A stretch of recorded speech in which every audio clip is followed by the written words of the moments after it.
Dr. R. Hemavati is an assistant professor in mathematics in Queen Mary's, Chennai. She has specialized on functional analysis. Having 12 years of experience in teaching, she has won various awards for her performance. She has published papers in 14 international journals, 3 national journals, and has presented papers in 10 international and in 5 national conferences. She is also one of the editors for an international journal. Welcome to UGC lecture series. In the earlier sessions, we have dealt with random variables, discrete and continuous. Associated with the random variables, we have also called we have one more thing called a sequence of random variables. For this sequence of random variables satisfies two laws of large numbers. One is called a weak law of large numbers. Another one is called strong law of large numbers. In the earlier sessions, we have dealt with the sequence of random variables satisfying one inequality called Chebychev inequality. Now, in this session, we are going to deal with the statement and proof of weak law of large numbers and also the statement and proof of strong law of large numbers. Some exercises also will be worked out in weak law of large numbers for IID random variables, which is called identically and independently distributed random variables. So, the first one, weak law of large numbers statement goes like that. Let x1, x2, etc. up to xn be a sequence of random variables and mu1, mu2, etc. up to mun be the respective means, and let bn is equal to variance of x1 plus x2 plus x3 plus etc. plus xn. If it converges, then a probability of modulus of x1 plus x2 plus etc. plus xn by n minus mu1 plus mu2 plus etc. mu n by n is less than or equal to epsilon is greater than or equal to 1 minus eta. For all n, this particular n is greater than n naught. N naught is a fixed number which is depending on this epsilon and eta, where epsilon and eta are arbitrary small numbers, positive numbers, provided limit n tends to infinity, bn by n square should tend to 0. If we want to test whether a sequence of random variables is obeying WLLN, that is weak law of large numbers, we have to verify this particular condition, that is as n tends to infinity, bn by n square should tend to 0. This particular statement is given in the previous session. In this session, we are going to deal with the proof. How the proof goes? For the proof, we need the Chebychev inequality. That is, Chebychev inequality has to be applied for x1 plus x2 plus etc. plus xn divided by n. What does the Chebychev inequality says? This Chebychev inequality already dealt in the previous session. Anyway, we have to recall, therefore, the statement is given here. That is, if x is a random variable with mean mu and standard deviation sigma, then for any positive number c, we have probability of modulus of x minus e of x is less than c is greater than or equal to 1 minus variance of x by c square. In previous session, Chebychev inequality was given as p of modulus of x minus mu is less than k sigma is greater than or equal to 1 minus 1 by k square. This is what we have dealt in the previous Chebychev inequalities session. But how this was reduced to this particular thing, that is p of x minus e of x less than c. Mu stands for mean. Mean means e of x, that goes like that. And you have to take k sigma is equal to c. Then what happens? If you take k sigma is equal to c, you get this inequality which is given in this session. That is less than c is greater than or equal to 1 minus, I have put k sigma is equal to c. So, k sigma is substituted as c. So, what happens to k? K is nothing but c by sigma. So, 1 minus 1 by c by sigma whole square. So, p of x minus e of x is less than c is greater than or equal to 1 minus, the sigma square goes up, sigma square by c square. But sigma square is nothing but variance. variance of x by c square. So, we have got this particular inequality from the Chebychev inequality mentioned in the previous session. Okay. Now, what I am going to do is I am going to apply the Chebychev inequality for the random variable x. For the random variable x, in the place of x, I am going to substitute as x1 plus x2 plus xn divided by n. So, we will apply this Chebychev inequality for the random variable x1 plus x2 plus etc. plus xn divided by n. How this goes up? Using Chebychev inequalities to the random variable x1 plus x2 plus x3 etc. up to xn by n, we get for any epsilon greater than 0.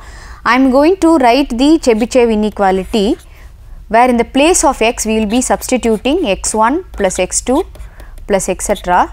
xn divided by n minus e of x1 plus x2 plus etc. plus xn by n, which is less than c, is greater than or equal to 1 minus variance of x1 plus x2 plus etc. plus xn divided by n by c square. This is what is Chebychev inequality applied for x1 plus x2 plus etc. plus xn, isn't it? In the place of x I have substituted this particular random variable. Okay. Now, we have to simplify this. How the simplification goes? That is p of x1 plus x2 plus etc. xn by n minus that 1 by n I will take it outside, and each expectation is distributed for the random variable e of x1 plus e of x2 plus etc. e of x1, e of x2 plus etc. e of xn. This whole thing comes under the modulus, right, is less than c, is greater than or equal to 1 minus that 1 by n comes outside of the variance as 1 by n square, because a variance of a x is equal to a square variance of x. So, in the place of a you are having 1 by n. So, that 1 by n square comes outside, and this is variance of x1 plus x2 plus etc. plus xn divided by c square. What happens then? P of modulus of x1 plus x2 plus etc. plus xn divided by n minus 1 by n into mu 1 plus mu 2 plus etc. mu n is less than c, is greater than or equal to 1 minus variance of x1 plus x2 plus etc. plus xn is assumed to be bn, right, in the statement itself. Bn is equal to variance of x1 plus x2 plus etc. up to xn. So, we will substitute for this variance of x1 plus x2 as bn. So, then what you will have the remaining as 1 by bn by n square c square. Okay. Hence, if we assume bn by n square is less than epsilon, that is bn by n square tends to 0 as n tends to infinity, that is if we assume that bn by n square tends to 0 as n tends to infinity, what you will have? You will have limit n tends to infinity p of modulus of x1 plus x2 plus etc. xn by n minus 1 by n mu 1 plus mu 2 plus etc. mu n less than c is equal to 1. So far nothing is assumed about the behavior of bn for indefinitely large. Thus, having chosen two arbitrarily small numbers epsilon and eta, a number n naught can be found so that the inequality bn by n square epsilon square is less than eta will hold for all n greater than n naught. Now, consequently, we will have p of if we assume bn by n square c square is less than eta, then we will have p of x1 plus x2 plus etc. xn by n minus 1 by n mu 1 plus mu 2 plus etc. mu n less than c is greater than or equal to 1 minus eta, that because this quantity is assumed to be less than eta. Okay. Taking negative on both sides, minus Bn by n square c square will be greater than minus eta, and that is substituted here. Okay. Is this the conclusion we wanted to see? Just see what is weak law of large numbers is. Arrived at the conclusion? Yes, I think so. P of modulus of x1 plus x2 plus etc. up to xn by n minus mu1 plus mu2 etc. up to mu1 by n less than or equal to epsilon is greater than or equal to 1 minus eta. Provided this condition in between we have assumed, that is Bn by n square tends to 0 as n tends to infinity. Hence, weak law of large numbers is proved for a sequence of random variables. These random variables are arbitrary. Next, we will state the weak law of large numbers for IIDs. Before that, the weak law of large numbers in a nutshell, what does it states? That is, with the probability approaching unity or certainty as near as we please, we may expect that the arithmetic mean of values, that is mu1 plus mu2 etc. up to mu n, actually assumed by n random variables will differ from the arithmetic mean of their expectations by less than any given number, that given number is c, however small, provided the number of variables can be taken sufficiently large, that is n is a number of random variables. We have taken sequence of random variables x1, x2 etc. up to xn, that n is nothing but a number of random variables can be taken sufficiently large, and provided the condition Bn by n square tends to 0 as n tends to infinity is fulfilled. So, that is what I told. If you want to test whether a sequence of random variable is obeying WLN, you should test whether Bn by n square tends to 0 as n tends to infinity. What does Bn stands for? Bn stands for variance of x1 plus x2 plus etc. up to xn. This is what is weak law of large numbers in theoretic. Next, weak law of large numbers for IID random variables. This IID stands for identically and independently distributed random variables. Earlier in the previous sessions, we have dealt with discrete and continuous random variables. The random variables following various discrete and continuous distributions called binomial, Poisson and uniform, normal and exponential respectively. For those random variables, they are following different distribution. If all the random variables are following one distribution, that random variables are called identically distributed random variable. Identically distributed, one I stands for identically, and another I stands for independent random variables. Independent in the sense where the probability mass functions or the probability density functions of two random variables will be the product of their respective probability mass function and probability distribution functions.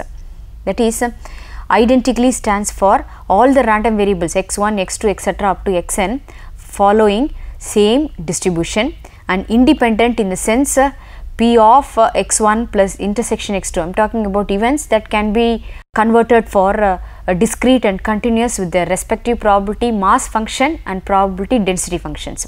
That is, p of x1 intersection x2 intersection x3 etc. intersection xn is equal to p of x1 into p of x2 into etc. p of xn. That is what is independent condition.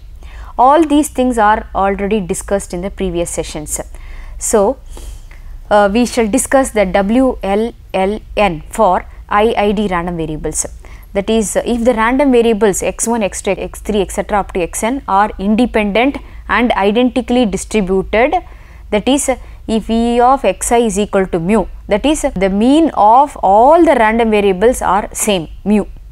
If they are not identically distributed, we shall have E of xi is equal to mu I. That is, E of x1 will be having mean as mu 1, E of x2 will be having mean as mu 2, etc. like that. It is having a common mean, means all the random variables are identically distributed, and variance of xi is equal to sigma square. Here also the variance is also common for all the random variables. For all I is equal to 1, 2, 3 etc. up to n, then what does WLN for IID states? P of xi minus E of xi less than n epsilon is greater or equal to 1 minus eta is less than epsilon is greater or equal to 1 minus eta provided Bn by n square tends to 0 as n tends to infinity. This is weak law of large numbers for identically and independently distributed random variables. We shall do a problem in WLN for IID random variables. Let xk be mutually IID. IID means identically independently distributed random variables with mean, mu and finite variance. If Sn is equal to x1 plus x2 plus x3 plus etc. xn, prove that the law of large numbers does not hold for the sequence Sn.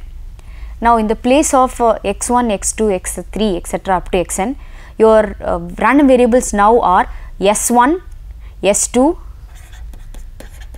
etc. up to Sn. So, we have to verify whether Bn is now variance of S1 plus S2 plus etc. Sn. We shall start the proof. We have to verify Bn by n square tends to 0 as n tends to infinity to verify, where Bn is variance of S1 plus S2 plus etc. plus Sn. But what is S1? S1 is just x1, isn't it? What is S2? S2 is the sum of partial sums up to 2 only. So, x1 plus x2. Similarly, what is S3? S3 is x1 plus x2 plus x3. Like that, if it goes, what is Sn? Sn is x1 plus x2 plus etc. plus xn. So, what about variance of S1 plus S2? I will write S3 also for clarification plus Sn is equal to, we have to convert it to xi's. A variance of x1 plus x2, is it, that is S2 plus x1 plus x2 plus x3 plus x1 plus x2 plus xn. Now, we have written S in terms of x's. Now, just count how many x1s are there. How many x1s are there? x1 is there here 2 times, 3 times, like that it goes up to n times. So, n times x1 is there. And how many times x2 is there? x2 is not there in the first term, but it is there in all the other terms. There are n terms, it is not there in the first term. So, it is there in the remaining n minus 1 term. So, n minus 1 into x2. Similarly, n minus 2 times x3 plus etc. What will be the last term? Xn minus 1 will be 2 times and that xn will be only 1 time. Last xn is only 1 time. Before that, xn minus 1 is 2 times. So, now just distribute the variance, because all xi's are IID. IID means independent. Independent means the covariance is 0. When you are distributing variance, the covariance will be 0. Okay, because of independence, the covariance is 0, and I will distribute the variance just like that. So, n square variance of x1 plus n minus 1 whole square variance of x2 plus n minus 2 whole square variance of x3 plus etc. Last term is variance of xn. Okay, and all these are sigma square, because variance of xi is equal to sigma square for all I. So, this is sigma square, n square plus n minus 1 into sigma square plus n minus 2 into whole square into sigma square plus etc. plus sigma square. So, sigma square is taken commonly outside, the remaining is n square plus n minus 1 square plus n minus 2 whole square plus etc. plus 1. writing in the reverse order, this is sigma square plus 1 square plus 2 square plus etc. plus n square. So, this is equal to sigma square into what is that 1 square plus 2 square plus etc. up to n square stands for? It is sum of the square terms, and according to the sum of the square terms formula, this is n into n plus 1 into 2n plus 1 by 6. Okay. Now, this is Bn, right? Now, Bn by n square will be sigma square into n plus 1 into 2n plus 1 by 6 divided by n square. 1 n gets cancelled and you will have n plus 1 into 2n plus 1 by 6n into sigma square. Now, as n tends to infinity, the numerator consists of n square term, denominator consists of n term. The numerator has got higher power of n. So, as n tends to infinity, the numerator being higher power, this also will be n by n square also will tend to infinity, which is highly a contradiction to obeying the WLN. That is, as n tends to infinity, Bn by n square should also tend to 0. It should not tend to infinity. If it tends to infinity, it means that it is not obeying weak law of large numbers. Hence, we say that the law of large numbers does not hold for the sequence Sn, where Sn is the sum of the partial sums. Next, examine whether the WLN holds for the sequence of IIDs defined as follows: P of xk is equal to plus or minus 2 power k is equal to 2 power minus 2k plus 1, and also P of xk is equal to 0 is equal to 1 minus 2 power minus 2k. We have to verify whether the WLN holds. We shall verify this. Solution start like that. First of all, whatever be the random variables, we are supposed to calculate the corresponding variance. Variance is nothing but Bn. Bn is equal to variance of x1 plus x2 plus etc. plus xn. Okay. Finding variance of each xi, we have to find out expectation of xk first of all, and then expectation of xk square. Then only we can find out variance of xk. On all being identically distributed, we will take all xi's as xk, and then we will find out the variance of x1 plus x2 etc. xn, that is bk. So, what is expectation of xk? Expectation of xk according to the formula is summation xk into p of xk. Xk is having 3 values. What are the 3 values? One is 2 power k, another one is minus 2 power k, another one is 0. So, for first of all, I will take 2 power k. What is the probability? 2 power 2k plus 1 plus minus 2 power k into the corresponding probability is also minus 2k plus 1. What is the third one? 0 into 1 minus 2 power minus 2k. What does this stands for? 2 power k and minus 2 power k gets cancelled totally, and this is 0. So, we have expectation of xk equals to 0. Next is expectation of xk square we want. According to the formula, this is xk square into p of xk. Xk square is 2 power k whole square, corresponding probability is 2 power minus 2k plus 1 plus minus 2 power k whole square into 2 power minus 2k plus 1, okay, plus 0 square into 1 minus 2 power minus 2k.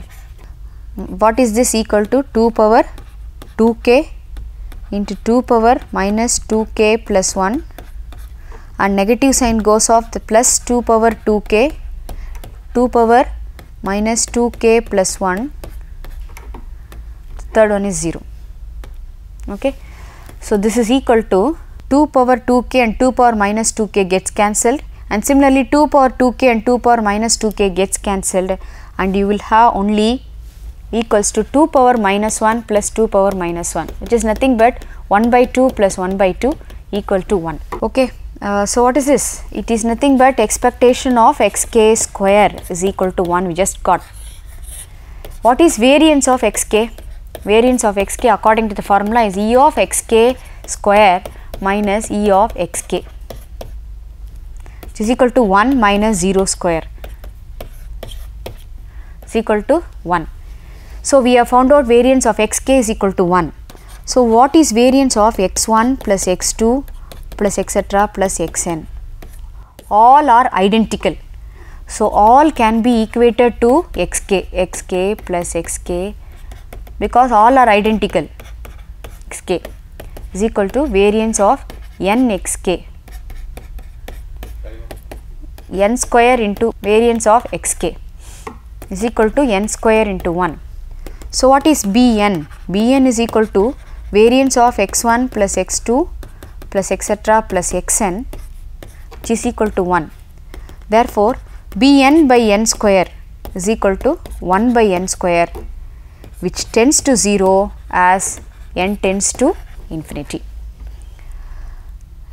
Okay. Hence we have proved Bn by n square tends to 0 as n tends to infinity, which means given random variable satisfies the weak law of large numbers. Based on the problem given, an exercise has been given to you, which can just go through, examine whether the WLN holds for the sequence of IIDs defined as follows. In this session, we have dealt with the weak law of large numbers. Also some exercises are worked out in WLN for identically and independently distributed random variables. Thank you.